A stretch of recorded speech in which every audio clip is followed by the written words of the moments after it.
Hi, it's Heather. Before we dive into this really important and profound episode of Mother Mayhem, I want to take a moment to invite you to something that might just be what you need on your healing journey. In this week's episode, you're going to meet a Mayhem daughter who's been a regular in Tuesday group. While Mayhem can't take too much credit for everything she's overcome, we sure are proud to be a part of her healing process. Her story is a powerful testament to the strength that's built when we come together in community. If you're feeling moved by today's episode and want more of that support, Tuesday group is currently open and welcoming new members. It's trauma-informed, safe space where daughters of narcissistic and emotionally limited mothers can connect, share, and grow together. It's a place where you are truly seen and supported.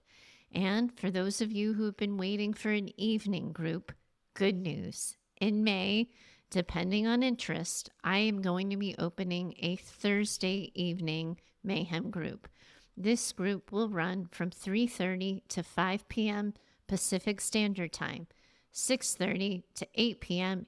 Eastern Standard Time. If you've been looking for a more evening-friendly option, you can join the waitlist for that group.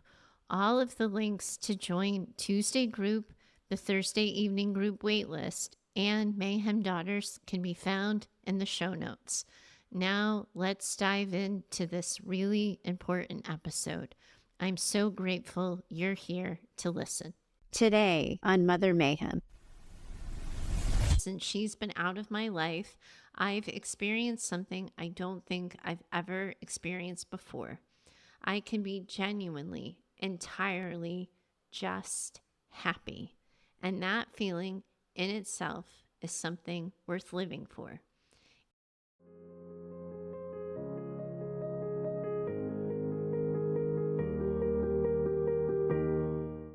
Welcome back to Mother Mayhem, the podcast for daughters of emotionally limited and narcissistic mothers. I'm your host, Heather Gray, and today's episode is an important one because today I get to introduce you to Liana, a leader within our Mayhem community. Liana has been a member of Tuesday group since the very first week and has hardly missed a week. Each week in group, Liana shows up as her whole self, fully vulnerable, open to learning, open to growing, and ever present for the other daughters who join. She is always the one to remind members, keep coming to group. Despite knowing Liana since August, I only came to know her whole story recently when she decided to write her own Mayhem Daughter letter. It has been an honor to walk with Liana on her healing path. It was an honor to read her letter, and it is profound for me to be able to share it with all of you now. In group, we ask members, do you want to be heard or do you want to be helped? That offers the daughters the opportunity to share how they would best like to receive support, either by being seen and validated or by being guided with more direct advice. In reading Liana's story, it seems fitting that this is an I Want to Be Heard episode, not because she doesn't want or need help, but because she has never had this opportunity for her whole story to simply be heard. And today, Mayhem gets to offer her that. Liana's story, well, it isn't easy. She talks about being the victim of physical abuse, a witness to domestic violence, and walks us through how she found healing after a suicide attempt. We do talk about the hard stories here. It's a trauma recovery show after all, but today might not be the right day for you to listen to a detailed account. You might not have the bandwidth or capacity, and that is totally okay, and both Liana and I understand. Liana is also a member of Mayhem Daughters, our online community, and inside that community, while every member has access to every chat room in that space, 2 rooms, I Want to Be Heard and I Want to Be Helped, are spaces that daughters enter by choice. They are given the freedom to not be in those spaces where the harder stories are shared. That is a value of Mayhem Daughters, and it's a value I hold with Mother Mayhem. Today, it takes care of Liana to have her story told. And the only way we can do that is if you give yourselves permission to take care of yourselves too, even if that means taking a pass on today's episode. I get to talk to you about how I came to choose your name. I've been thinking a lot about the name I wanted to give you, something that feels as special and as meaningful as the way you show up in and for Mayhem. After being so moved by your journey, I knew I needed to find a name that would honor the strength and growth you've displayed, both for yourself and for everyone who you come in contact with. When I came across Liana, I felt an immediate connection. Lianas are climbing plants, known for their ability to grow tall and strong by entwining themselves with other plants for support. They start from the ground, but their growth is always reaching upwards, stretching towards the light. What struck me is how much this mirrors your own journey. Like a liana, you have grown through the darkness and the complexity of all of your experiences, and you have reached for healing, even when it hasn't been easy. Your growth hasn't been solitary. It's been intertwined with the community around you, offering your wisdom, encouragement, and support to others. You make this space brighter. And just like the liana, you have learned to thrive through connection. I see you in that strength. I see you in the way you help others rise and heal, and the way you constantly reach for growth, even when faced with setbacks.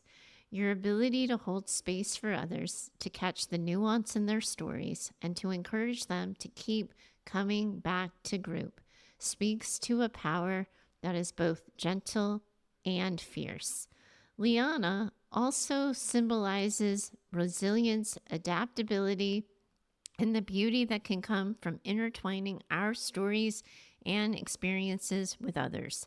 It's about growing, changing, becoming exactly what you've done and continue to do each day. So, with deep respect and an admiration for the way you show up in this community, I am honored to name you Liana.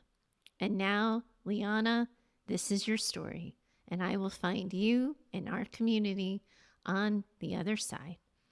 Dear Heather, thank you so much for taking the time to read my letter, which I finally had the courage to write. It took me decades to be able to talk about my story, mostly because I've lived with a constant feeling of shame all my life. I think I could fill books with all the shit my mom has done. But in this letter, I'd like to focus on something that is highly stigmatized in our society. It makes people feel like it's not okay to talk about these things or to ask for help when they need it. And I don't think that's right. So I want to speak up. And I hope the last part of my letter speaks the loudest. Every week when I listen to the new podcast episode, I feel such a strong connection to others who have gone through similar things. And I'd like to be a voice too, one that says, you're not alone.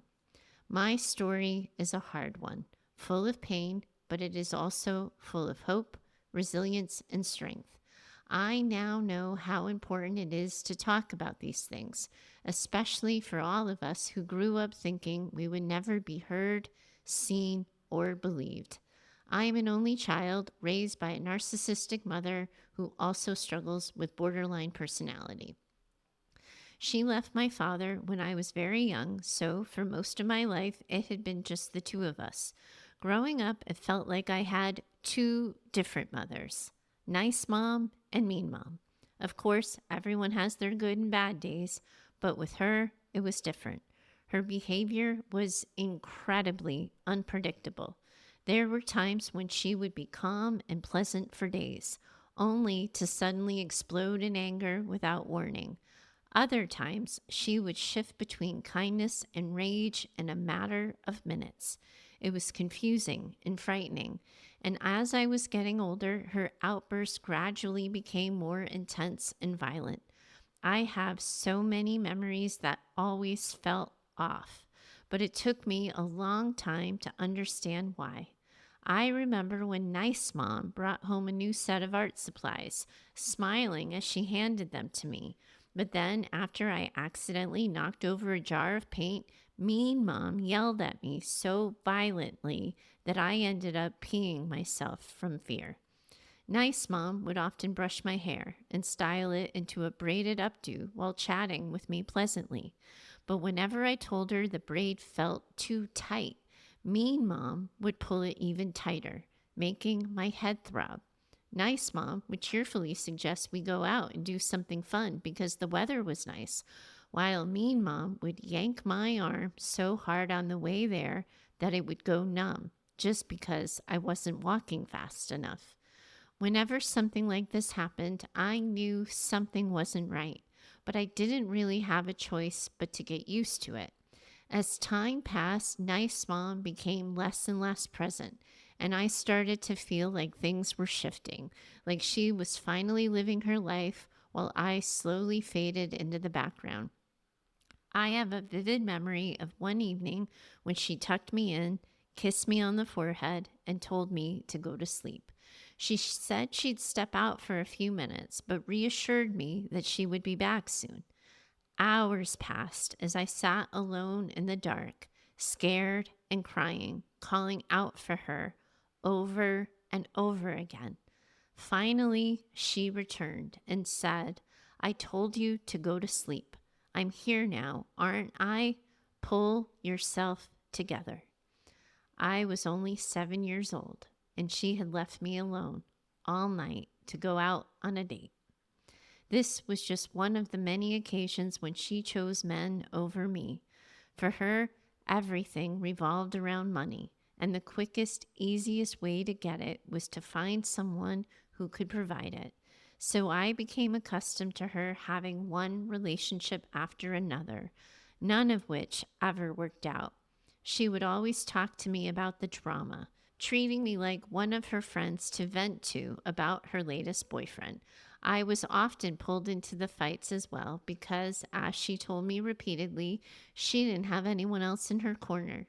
She was always filled with so much rage, and these fights would almost always turn violent, at least on her part. She would shout, throw things, break things, shove, and hit.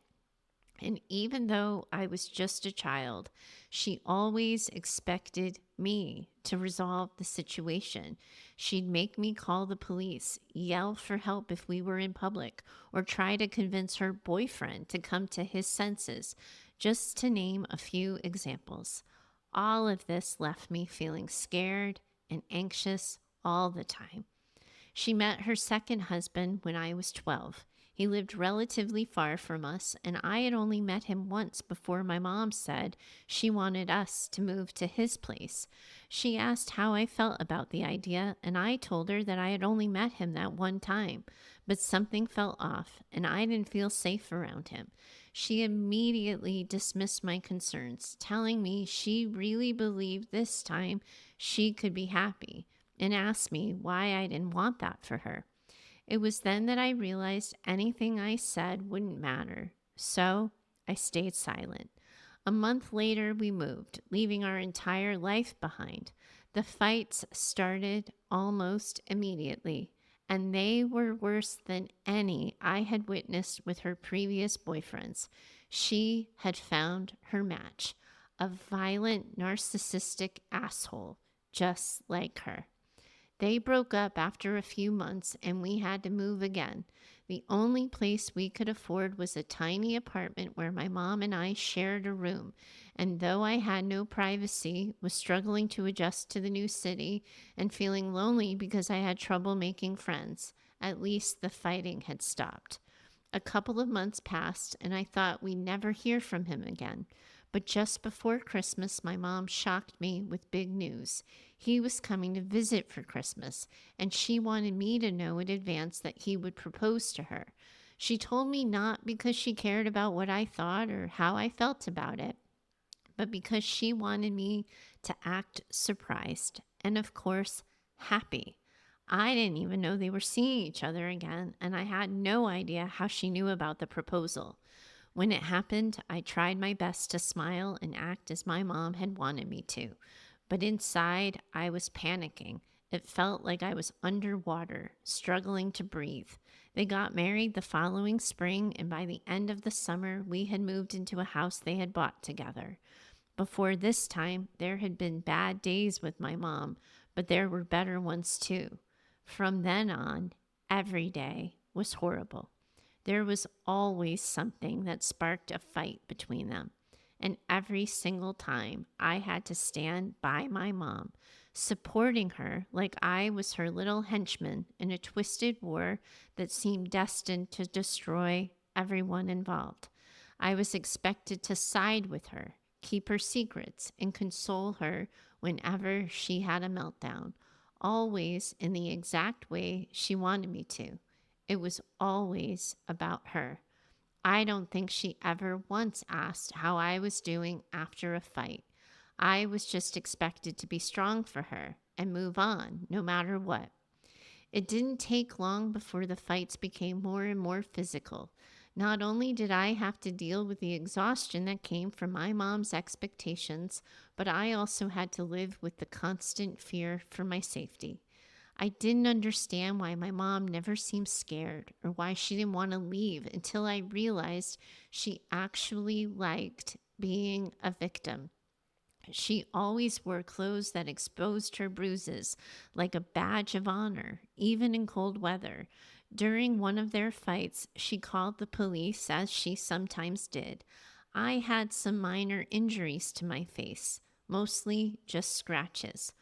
While we were waiting for the police to arrive, she pulled me aside, hiding in our yard behind the house so nobody could see us, and began scratching my face and pulling my hair, trying to make my injuries appear more severe than they were. I just stood there, frozen, taking it without a word, because I didn't even understand what was happening. It wasn't until later that it hit me. She wanted more sympathy and attention, and I was just a tool to get it. I was too scared not to play my part when my mom needed me to. But inside, I was hurting so much. I tried my best to push my feelings aside, and for the most part, I managed. But there was one occasion in particular that pushed me into a different state of mind. It was the usual scenario.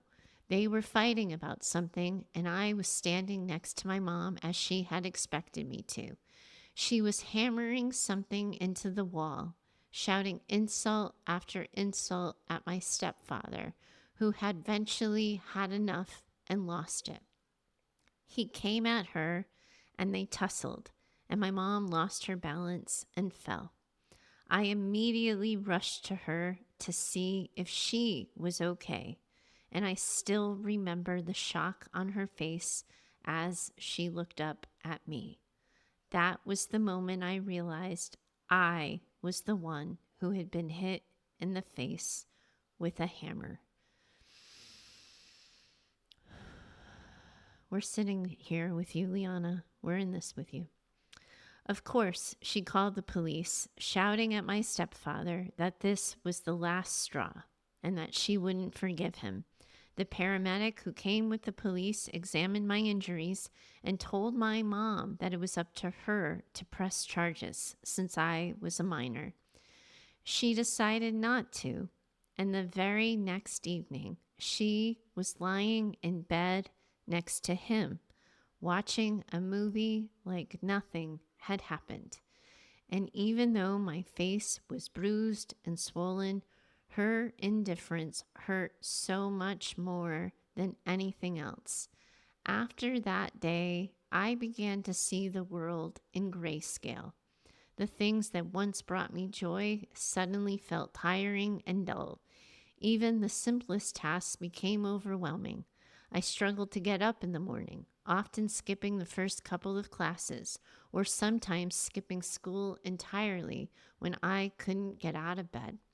My mom never really cared enough to notice, and when I was asked about my day, I just lied. I started going out a lot at night to avoid being home when things were at their worst, using alcohol and drugs to numb the pain and to try bringing some color back into my life. It worked to an extent, but there was always a moment when, in a drunken or high state, all of the repressed feelings would hit me with full force, and I would break down, sobbing uncontrollably, sometimes even deliberately hurting myself. One night, when the situation at home was particularly bad, I went to a friend's house, planning to sleep there. My friend and I had decided to go to a party, and as usual, I got really drunk. But that night, the tears didn't come. I went outside and sat by myself, feeling empty, like I had no emotions left. I remember just wanting to stop hurting so badly.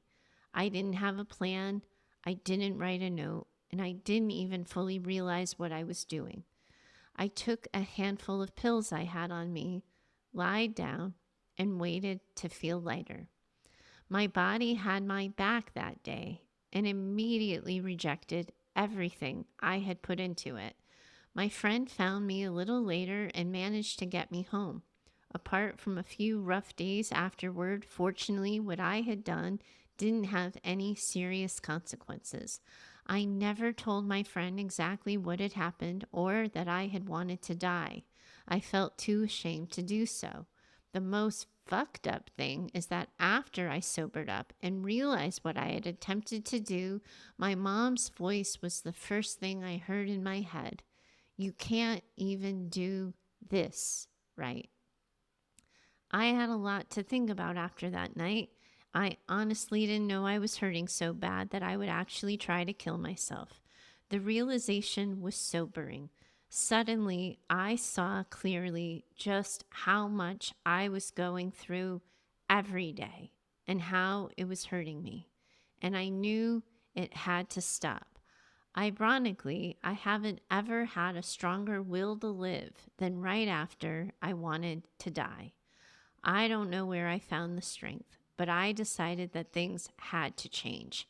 From then on, I did everything I could to stay out of their chaos, even though it meant more emotional abuse from my mom, because as she pointed out to me many times, I didn't have her back. I moved out as soon as I could, and I vowed I would never let anyone physically hurt me again, a promise I still live by today. My mom and stepfather eventually got divorced. She told him she was leaving because he had driven me away. My stepfather later told me he blamed me for their marriage failing, and my mom repeatedly told me how difficult it was for her to give up the financial support he provided as the owner of a successful business, often implying that I owed her for the loss of income. Although my mom's abuse of me continued for many years, with the physical aspect gone, I was able to handle it much better. As I became an adult, I started working on myself and on managing my relationship with my mom. It was far from easy, and I know I still have a long way to go and a lot more work to do before I can truly say that I'm okay. But I know now that none of it was my fault. I was a child who needed care, love, and safety, all of which were my mom's responsibility to provide. I wish I could say that I've never been severely depressed or thought of ending my life again, but that would be a lie. However, when those dark thoughts swirl in my mind, I consciously remind myself over and over, I am a good person.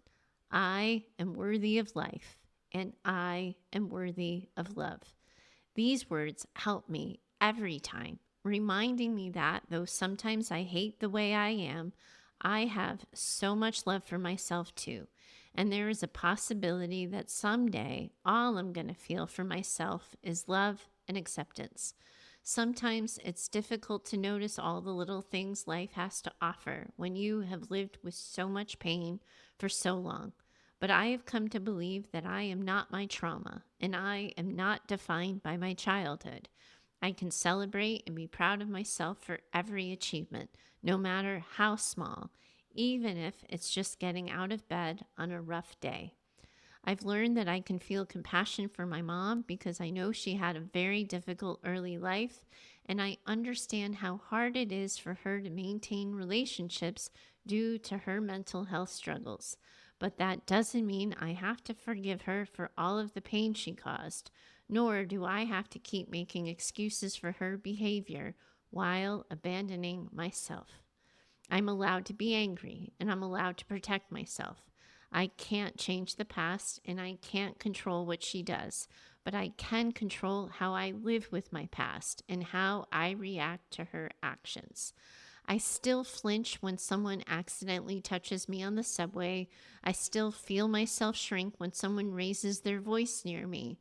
A few weeks after my daughter was born, I had to call my husband to come home because she had scratched my face out of frustration, and I was having a panic attack because of it. These are all things I'm working on, and slowly, with hard work, it is getting better every day. I went no contact with my mom a while ago, and although the path to healing isn't linear with its ups and downs, a few good weeks followed by some bad ones since she's been out of my life, I've experienced something I don't think I've ever experienced before. I can be genuinely, entirely just happy, and that feeling in itself is something worth living for. And I think the most important truth I've found throughout my journey so far is this: I can find my people. I can show my authentic self, and I can receive love in return. I can open up and be met with understanding and support. I may not have a family by blood to rely on, but I am fortunate enough to have a beautiful chosen family. The first person I've ever trusted enough to talk about how I almost ended my life with was my husband. He often tells me how happy he is that I am still here and that we get to live life together. With him, I experienced the kind of love and support I've never known before, and I couldn't imagine a better partner. We have a precious baby girl together, and I feel grateful every day to see her smile.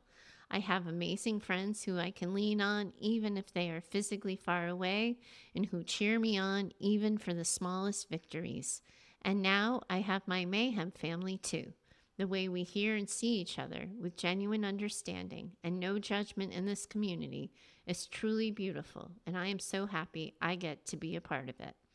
The abuse we've experienced makes it so difficult to trust people and to trust ourselves. But after feeling alone and lost for so long, I finally understand how important it is to allow ourselves to love and be loved. I give my heart to all the incredible people in my life, knowing it will be held with care, and I hold out my hand for them so they can do the same. It would have meant so much to have had what I now have when I was suffering. I can't change the fact that nobody was there for me, but now I can be there for myself and for others. I hold on to something I've believed for a long time. Even the smallest act of kindness might very well save a life. Liana, you move me. I don't know how else to say it. You move me, and I am so very, very glad and grateful you are still here. Thank you for sharing your story with us. There are no words that can truly capture the depth of what you have been through. I feel it profoundly, and I know the same is true for everyone listening. The sheer awfulness of what your mother put you through is incomprehensible. I don't need to tell you how wrong it was, how unfair it was, how it should never have happened. a mother who swings between kindness and violence, using you as an emotional scapegoat, abandoning you when you needed her most. None of that was your fault.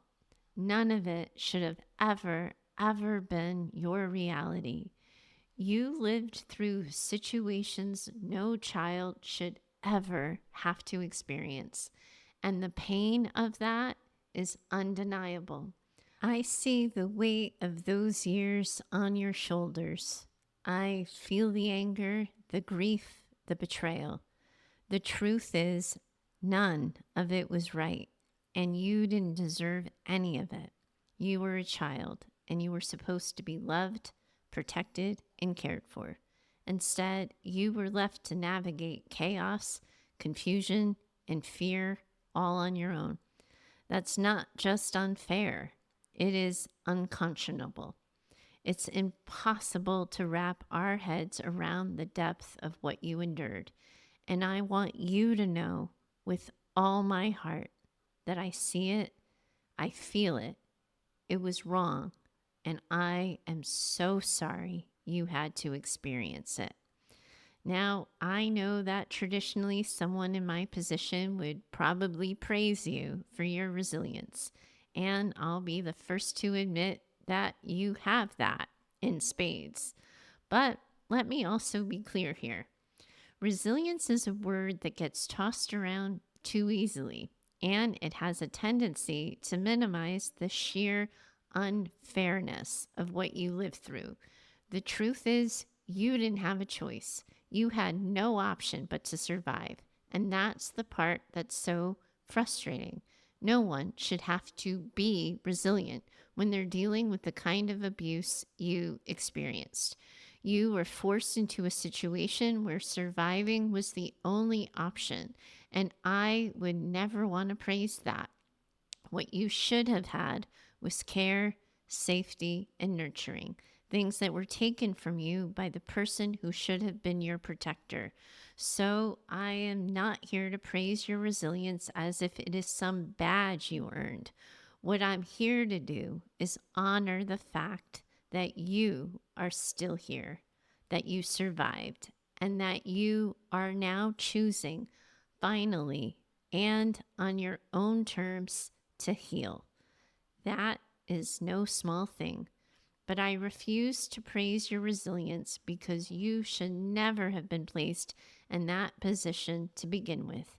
Instead, I want to hold space for the anger, the grief, the rage, and the exhaustion that comes with the experience of being a child in such an environment. And I want to honor the incredible fact that despite all of that, you are here now, alive, aware, and in the process of taking back everything that was stolen from you. I am so deeply glad you are here, Liana, not just here with us in Mayhem, but here in your life. You made it through the worst of it, and now you have the opportunity to rebuild. You deserve a life that is your own, filled with peace, joy, and everything you've been denied. And I hold so much hope for you in this next chapter. Healing may not be linear, and it may not always look the way you expect it to, but you are on your way, and there is nothing more beautiful than that. Thank you for trusting us with your truth, for allowing us to see you, all of you. You have created space for your own healing, and in doing so, you are helping others do the same. You're part of something bigger now, a community where you are not just seen, but deeply heard. And that is powerful, my friend. Your story will continue to unfold, and I will be cheering you on every single step of the way.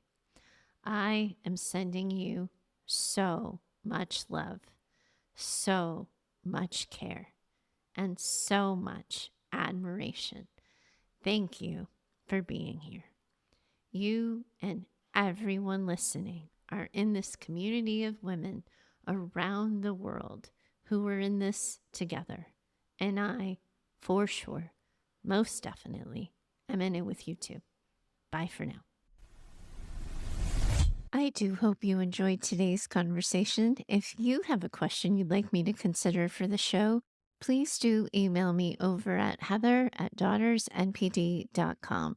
You are always welcome to share your story or questions by recording yourself using the voice app on your phone. For best recording quality, please do record directly into your phone without using headphones or Bluetooth speakers. We're building an incredible community as well over on Instagram, and I'd love to see you over there too. You can find us at Daughters NPD. Lastly, if you love what you've been hearing here on Mayhem and have found the show helpful in your own trauma recovery, please do consider becoming a Mother Mayhem sponsor by purchasing simple scripts for saying hard things. It's a resource I created that provides the right words for the hard conversations, and it covers life, love, and work. You'll find a link for that in the show notes. If you know another woman who needs this conversation in her life, please do share the show with her. Your reviews and social shares help spread the word, and I hope you'll consider doing so. Special thanks to Heather Clark for editing the show. She's in my head and knows what I meant to say when the words come out backwards. Thanks so much for your time today. As always, I'm in it with you. Bye for now.